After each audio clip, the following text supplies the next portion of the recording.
Nosotros en concierto, Andrés Malamud. Andrés Malamud llega a Argentina, hace pocas presentaciones y tenemos el honor de que una de sus presentaciones sea aquí en After Office Now.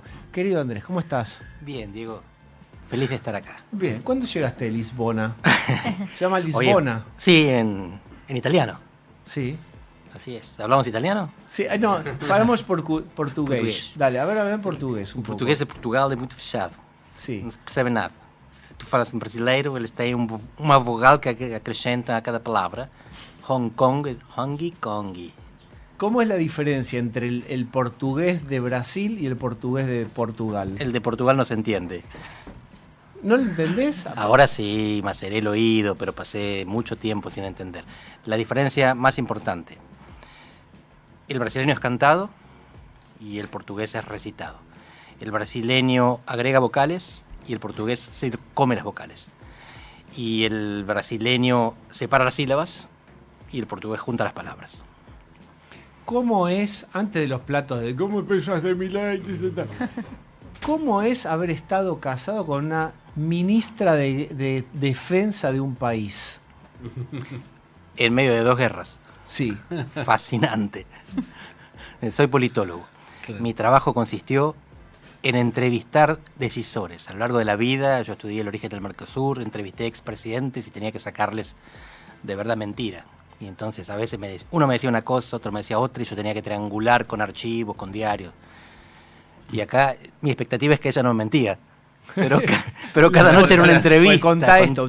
¿En qué periodo fue tu mujer? Ella fue ministra de Defensa de marzo 2022 a abril 2024. Entró con la guerra de Ucrania, se comió la guerra de Gaza y salió y las dejó inconclusas.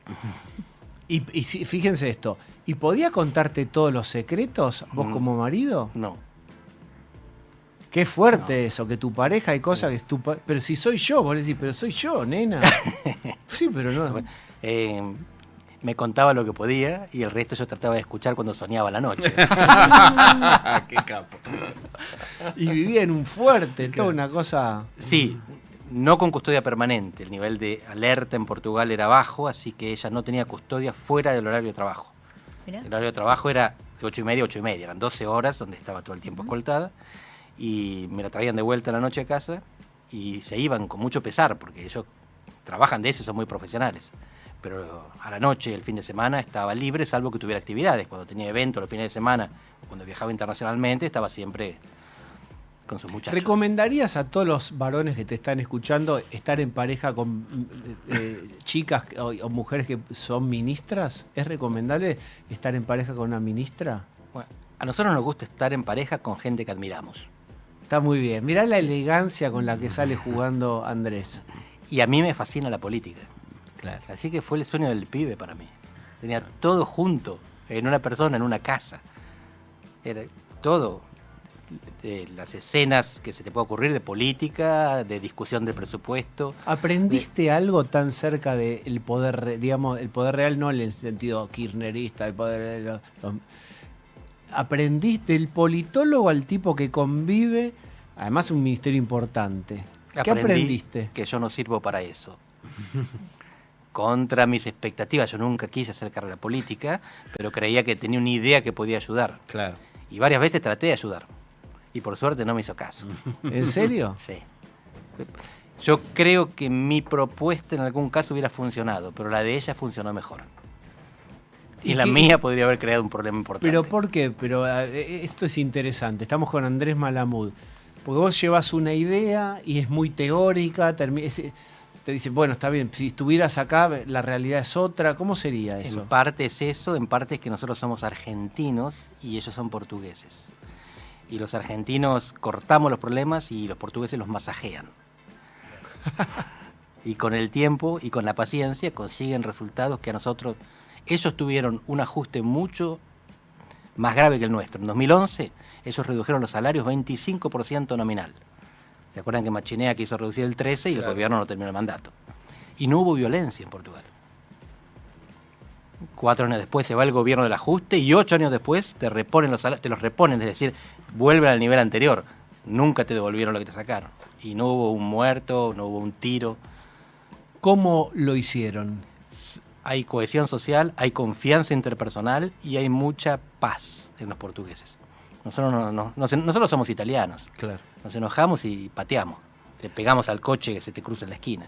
Ahora, el proceso, en su momento tuvo un proceso revolucionario, Portugal, o corregime, ¿no? Eso no puede haber también el tema histórico, el peso histórico generacionalmente. Sí, pero es buenísimo. Vos te referís a la Revolución de los Claveles de 1974, que fue pacífica. Claro. Pero en 1908 cometieron un doble magnicidio, mataron al rey y al delfín. Claro. Entonces en 1910 se acaba la monarquía, viene la república. Y después tuvieron 10 años de guerra colonial. 11, del 63 al 74. Y mataron gente y empalaron nativos en África. No fueron siempre así. Se convirtieron en esto. Y lo aprecian, lo valoran. Claro. Y yo, que lo odiaba cuando llegué, porque yo me enojaba y quería gritar, aprendí a valorar la paz social que trae el hecho de que son pacientes y masajean los problemas. Estamos con Andrés Malamud. Antes de meternos en Operación Argentina, que escribió junto a Astrid Picchielli, Europa queda muy cuestionada por Estados Unidos por su no participación o baja participación en el conflicto de Medio Oriente. ¿Cómo emerge de este conflicto que todavía no resolvió Europa? En su tensión con Trump, ¿hay algo diferente? ¿Vamos a ver una Europa diferente en algo? Sí, gradualmente. Porque los europeos son más o menos, como te decía recién, de masajear los problemas, no de cortar. Esto como empieza antes de las crisis bélicas, empieza con la negociación de los aranceles.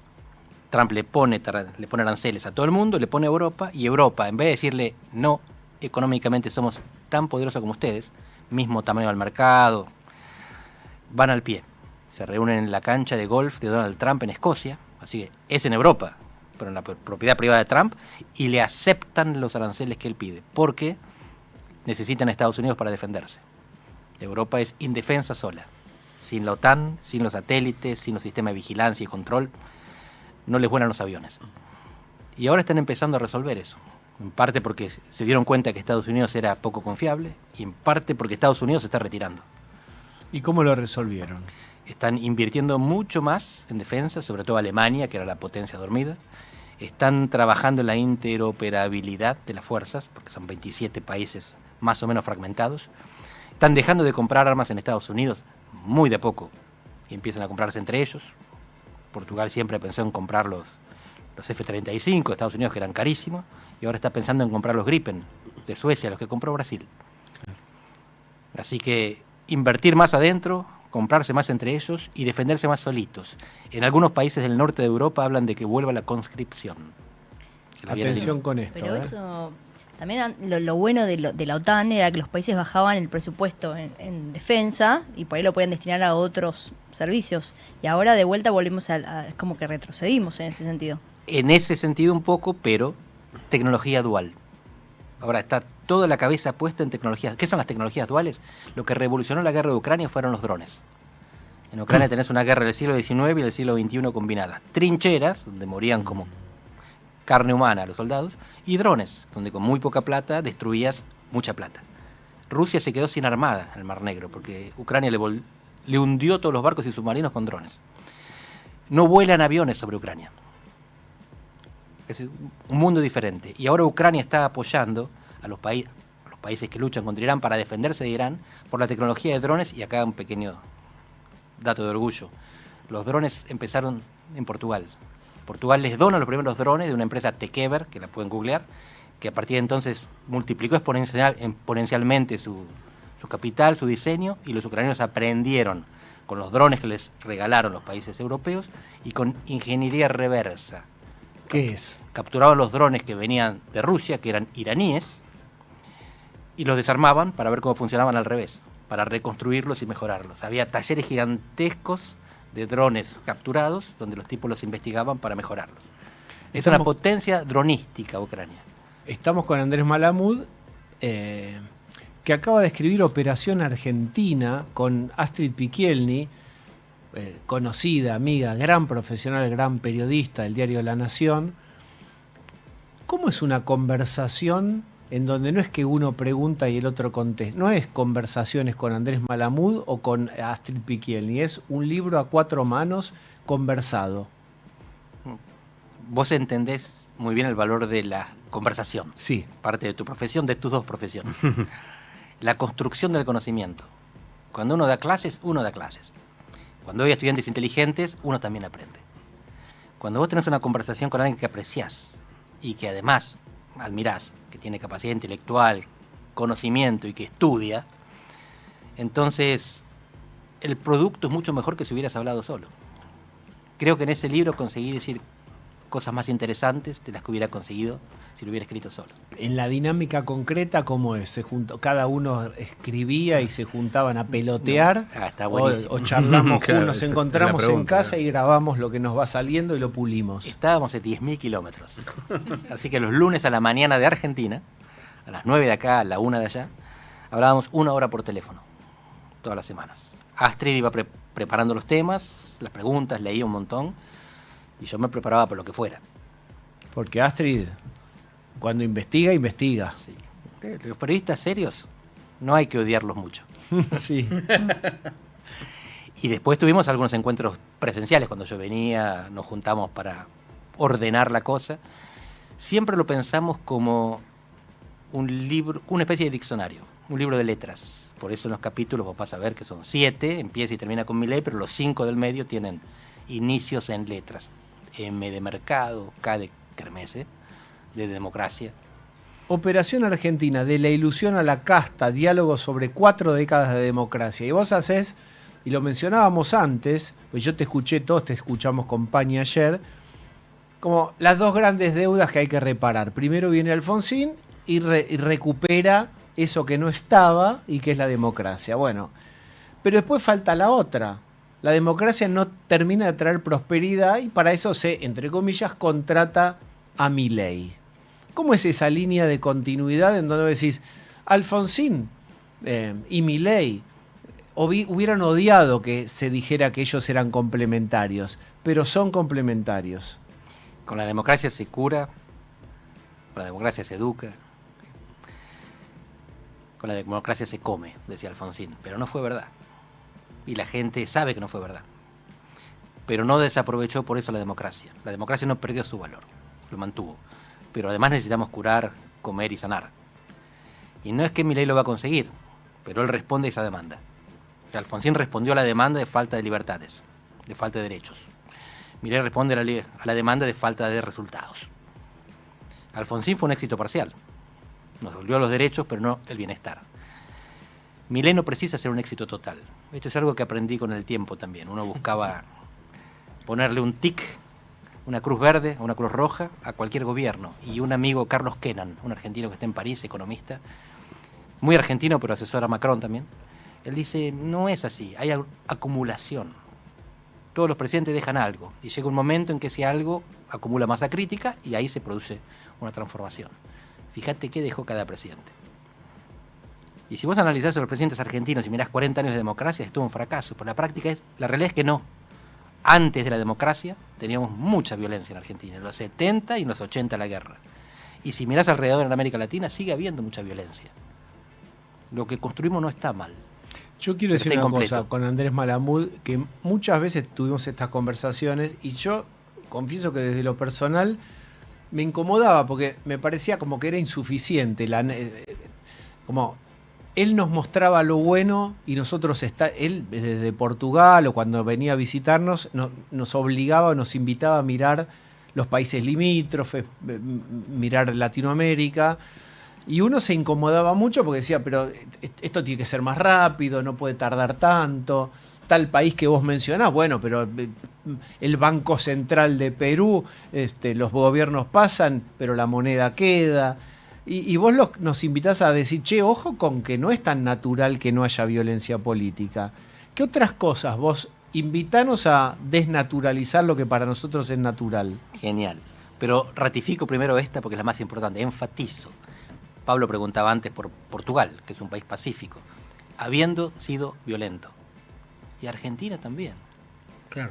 Es impresionante porque muchos medidores de democracia dan a Argentina como muy polarizada. Y la grieta, dicen algunos, fue tapa en los diarios alguna vez, es la peor del mundo. Es falso.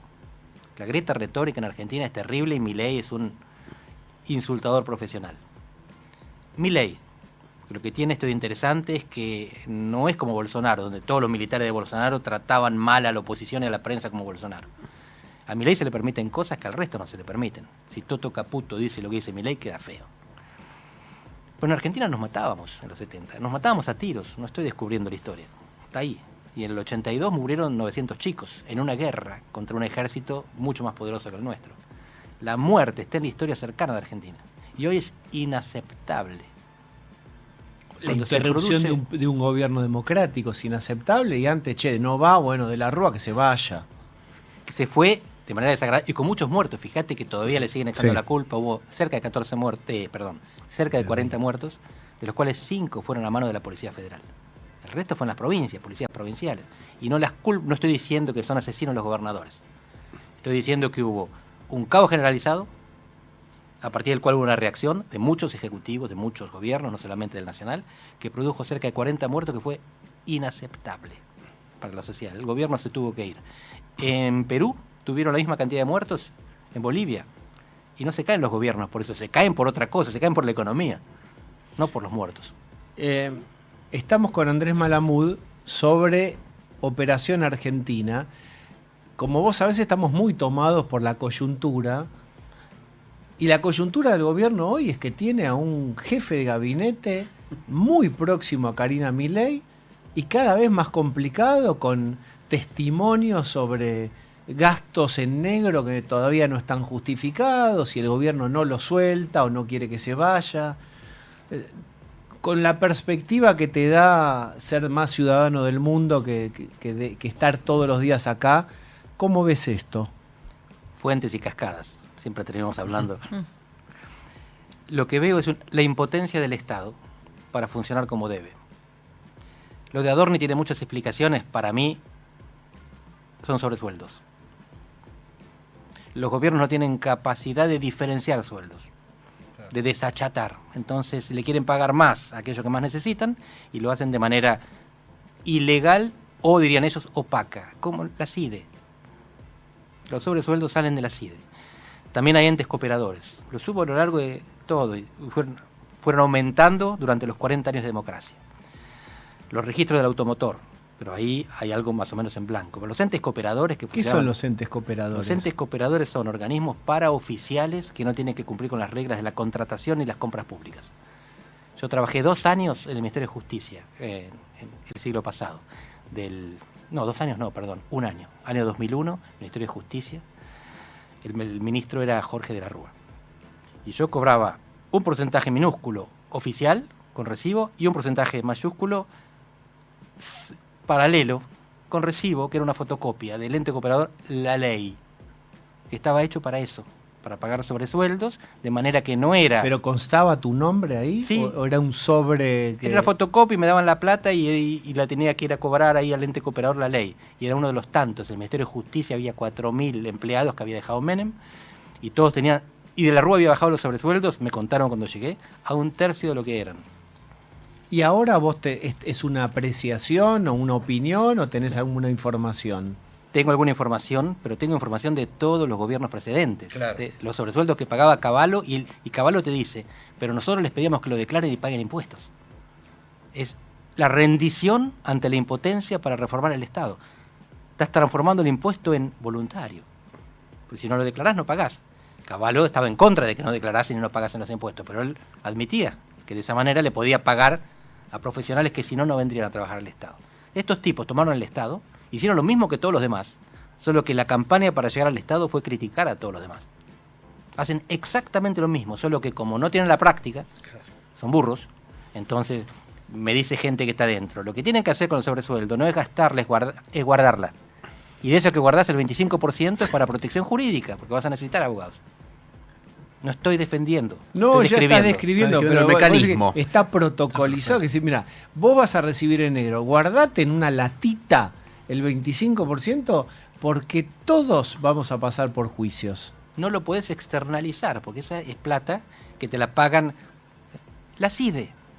Cuando la gente, algunos opositores se horrorizaban por el aumento del presupuesto de la CIDE, no era para espiar opositores, era para pagar oficialistas y opositores. Es interesantísimo lo que cuenta Andrés Malamud, y desde el punto de vista de la decisión política, porque esto es ¿de dónde? Y yo te hago esta pregunta. ¿Y qué puede hacer ahora el gobierno? Porque hoy es un activo medio tóxico. Tiene que hacer lo que prometió, que es romper al Estado. Yo no soy antiestado, pero sufrí al Estado en muchos países. Y no lo pueden resolver. En casi ningún país se encuentra la solución para desachatar la pirámide salarial. En Portugal le quieren aumentar los militares porque hay guerra. No pueden, porque si les aumentan los militares le tienen que aumentar los policías que están enganchados. Entonces le aumentan a la policía judicial y es un escándalo entre las fuerzas de seguridad y las fuerzas militares. ¿Y Adorni? Y Adorni lo que hizo fue escupir al cielo. Le escupió para arriba cuando estaba afuera porque no sabía cómo funcionaba. Llegó, se embelezó, pensó que le correspondía y salió a gastarla. Es pura ignorancia. Y yo no soy un experto. Pero hay protocolos informales para administrar este dinero otra vez. No es robado el dinero. La CIDE tiene fondos para no decir en qué los gasta. ¿En qué los gasta? En sobresueldos. Por supuesto que también en sobres, todo eso que les molesta a ellos. La pauta es oficial, pero los sobres no son oficiales. Y hay sobres para los amigos y los que no lo son, pero ellos quieren que sean. Y este gobierno no es el primero que lo hace, solo que dijo que no lo iba a hacer. Bien, ¿y cómo lo puede resolver? ¿Cómo atajás esta crisis? Porque pasa el tiempo y hoy, hacíamos la cuenta, van 2 meses ya de todos los días un poquito de Adorni o mucho de Adorni.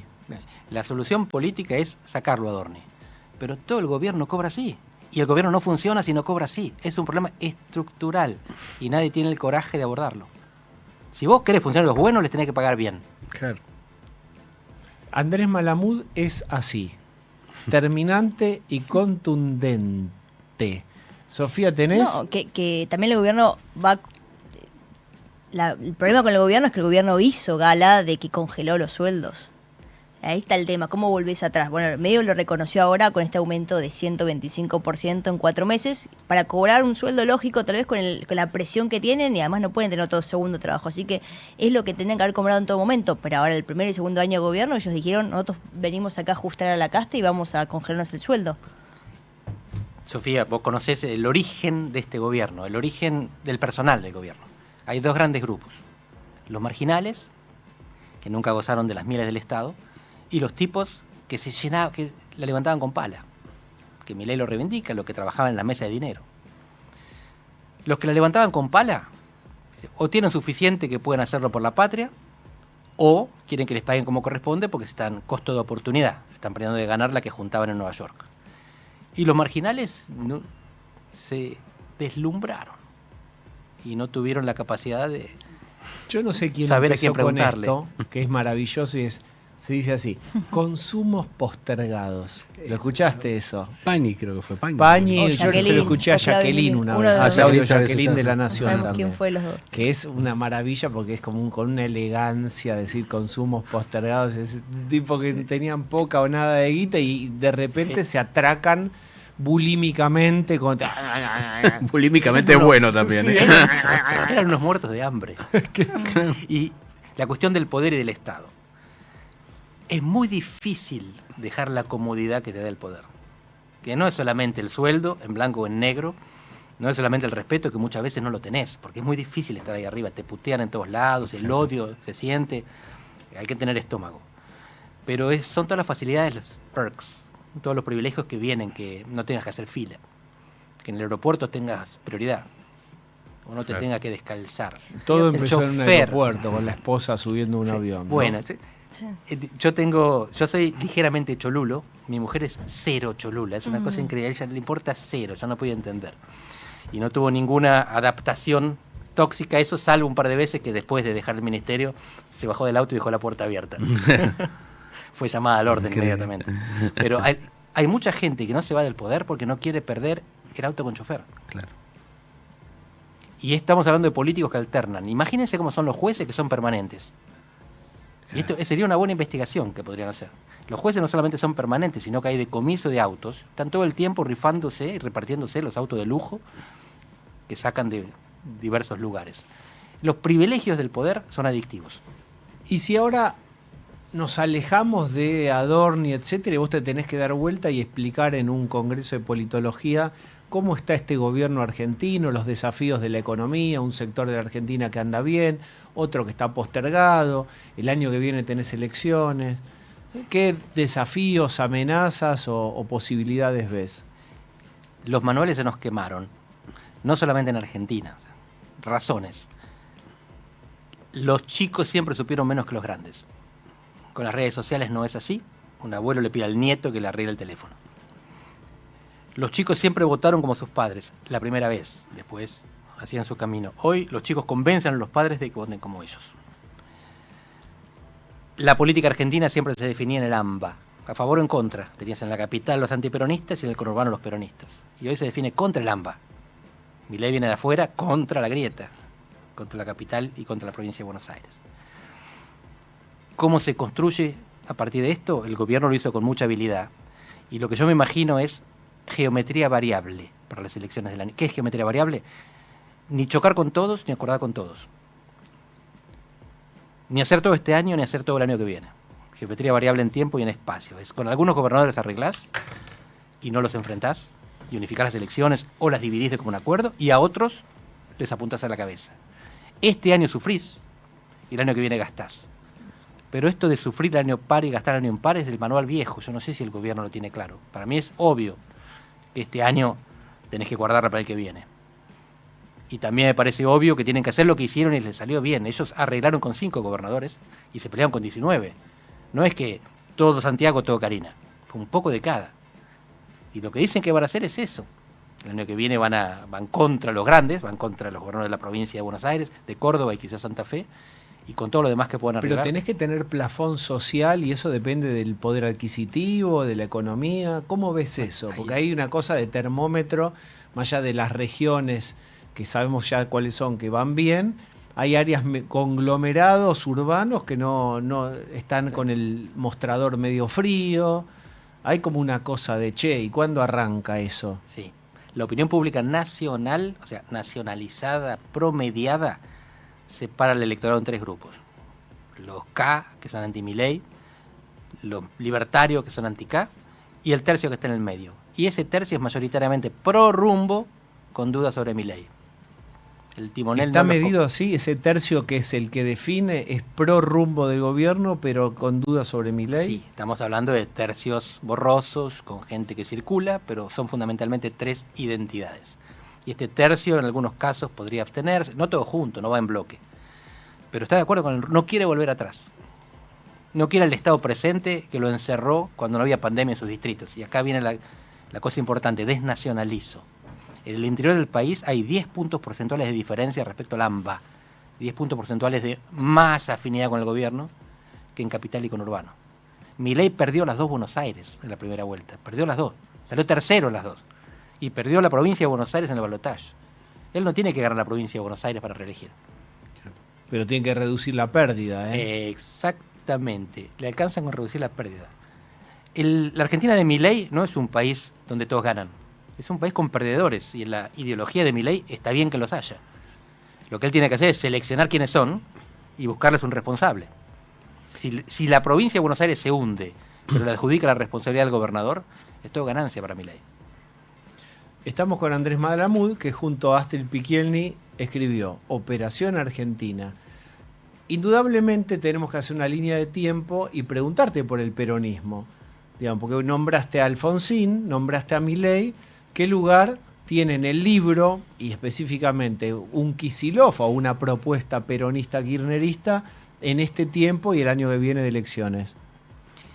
El kirchnerismo fue una facción del peronismo y al mismo tiempo un periodo del kirchnerismo. Y hoy es una región del kirchnerismo, del peronismo, es el peronismo de la provincia de Buenos Aires. El peronismo fue un movimiento histórico que sobrevive al líder y el kirchnerismo es una de las etapas, como otra fue el menemismo. Pero hoy no existe como partido nacional. Tampoco el radicalismo y tampoco el PRO. El peronismo tiene unos 7 gobernadores, uno más, uno menos. El radicalismo tiene 5, el PRO tiene 3. No hay ningún ámbito de contención en el que se define la estrategia común de ninguno de estos grupos. Cada gobernador hace la suya, define su estrategia, no consulta ni a los otros, ni al Comité Nacional o el Comando General. Y esto es así porque Argentina se desnacionalizó su sistema de partidos. Es un país federal donde los partidos son provinciales. El único partido nacional es el del presidente de la nación. Sacalo a Milei de la presidencia y la Libertad Avanza deja de ser un partido nacional. Y como no tiene gobernadores, deja de ser un partido. Los partidos son los vehículos electorales de los ejecutivos. Bien. El peronismo, hoy, el kirchnerismo es el peronismo que gobierna la provincia de Buenos Aires. Y está partido, incluso ahí. ¿Y la disputa de poder entre Axel y Cristina? Es provincial. Si vos vas al interior del país, no mueven perímetro. La provincia de Buenos Aires tiene la República Argentina tiene 24 provincias. Las dos más grandes son Buenos Aires y Córdoba. Las dos están gobernadas por peronistas. Buenos Aires y Córdoba. No tienen nada que ver Kicillof con Yarlora. No podrían ser más distintos. Y vos me vas a decir, no, bueno, sacalo a Yarlora. El cordobesismo es otra cosa. Bueno, ¿y quiénes son los kirchneristas de los demás gobernadores? Me vas a traer 4 provincias que tienen pocos votos. Formosa, Está La bien. Rioja, Pero La en Pampa. un momento la oferta se va a tener que organizar y el peronismo va a tener que decir, Quintela va a tener que decir, Jalil va a tener que decir, Jaldo va a tener que decir, Sáenz va a tener que decir, van a tener que decir si acompañan, si finalmente es Kicillof el candidato, si Cristina lo va a levantar o lo va a hundir. ¿Cuál puede ser el candidato? Todo para preguntarte lo que vos ya sabés, en todos los lugares te preguntan lo mismo. Todos y esos- Kicillof y Cristina. Esos gobernadores van a desdoblar las elecciones y van a movilizar el voto para sus candidatos provinciales. Y en la elección nacional hay boleta única y papel. Que la gente vote lo que quiera. No hay ninguna necesidad de disciplinar un partido político nacional en Argentina. Ninguna. Salvo que vos tengas el Poder Ejecutivo y quieras mantenerlo. Si vos estás afuera, Te está escuchando Milei. ¿Existe el riesgo Cuca para el año que viene? Toto Caputo acaba de darlo por fenecido, ¿verdad? ¿Quién soy yo para desmentir a Toto Caputo? Yo creo que no, que nunca existió, pero que era inteligente por parte del gobierno usarlo. Creo que todos los riesgos que vivió este gobierno fueron autogenerados. Por supuesto que hay riesgos generales, la guerra, el aumento del petróleo. Todo lo demás fueron errores propios, no forzados. Porque no hay una voluntad de volver al pasado en la mayor parte de la sociedad argentina. Si la gente vota otra cosa es porque esto fracasa. Y si esto fracasa no es porque le ponen un palo en la rueda. Si hablas con Kicillof te va a decir, si se incendia el país, se incendia la provincia. La provincia no permanece autónoma del incendio nacional. El peronismo no quiere que se incendie el país. El peronismo no quiere que Milei interrumpa el mandato. Quiere que termine su trabajo sucio. Totalmente, totalmente de acuerdo. Señor Andrés Malamud, vamos a agradecerte esta hermosa charla que tuvimos sobre Operación Argentina. ¿Lo presentás en Feria del Libro? El domingo a las 7 de la tarde. Muy bien. Qué lindo, muy bien. Tiene el prólogo de Pañi también. No sé si se te lo va a presentar Pañi o no. No quisimos sobre exigirlo. Van a estar Ernesto Tenenbaum, Martín Rodríguez Yebra y va a estar Inde Pomeraniec moderando. Inde, muy bien. Bueno, una gran presentación el domingo en la feria. Andrés Malamud que nos visitó. Pero ¿quién viene ahora? El querido Sucho Vicky y Esteban Wolf con Puede Funcionar, ¿eh?